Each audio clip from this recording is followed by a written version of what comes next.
ఎందుకంటే మనం విశాఖపట్నం మనకు బ్యాక్ బోన్.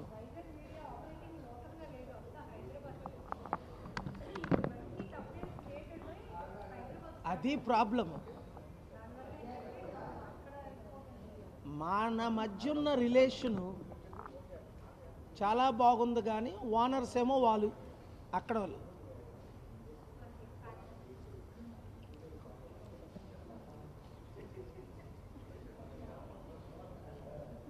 పాపం ఆ దేవుడు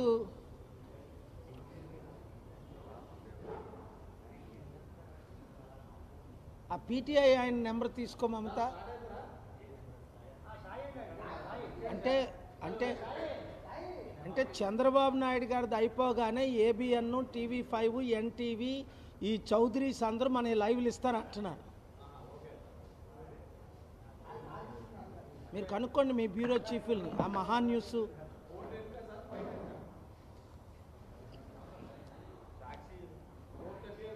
ఇప్పుడు చంద్రబాబు ఏం మాట్లాడినా అన్ని అబద్ధాలే మాట్లాడతాడు. ఆయనకి సత్యం పుట్టిన దగ్గర నుంచి తెలీదు.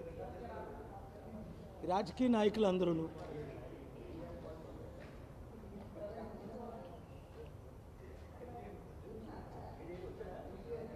మమత ఫేస్బుక్ వాడికి ఇచ్చేసి శ్రీనుకి, నువ్వు ఇంగ్లీష్ది సపరేట్గా 3 minutes,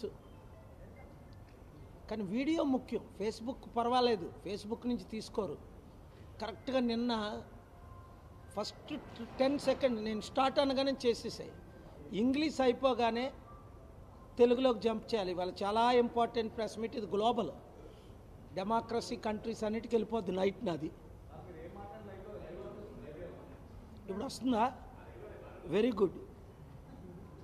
ఏబిఎన్ చౌదరి గారిలాగే అందరూ ఓనర్సు కరేజియస్గా ఉండి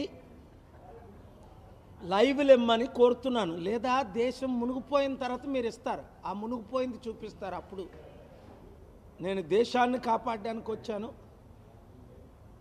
రాధాకృష్ణ గారిలాగే అందరూ, TV9 రామేశ్వర్ గారు, ఎన్టీవీ మెగా కృష్ణరెడ్డి గారు, ఆయన కొంచెం నేను ఆయన తిడుతున్నానంటే ఆయన మార్పు చెందుతాడని, ప్రేమతో, కోపంతో కాదు.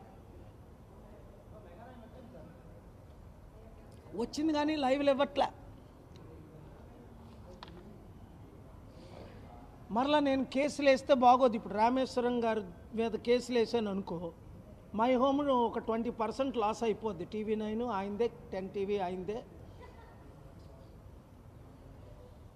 దేవుడు పంపించిన దాసుడిని మీరు వాడుకుంటే దేశం బాగుపడుతుంది. అంతే. మోదీ ఫెయిల్ అయిపోయాడు.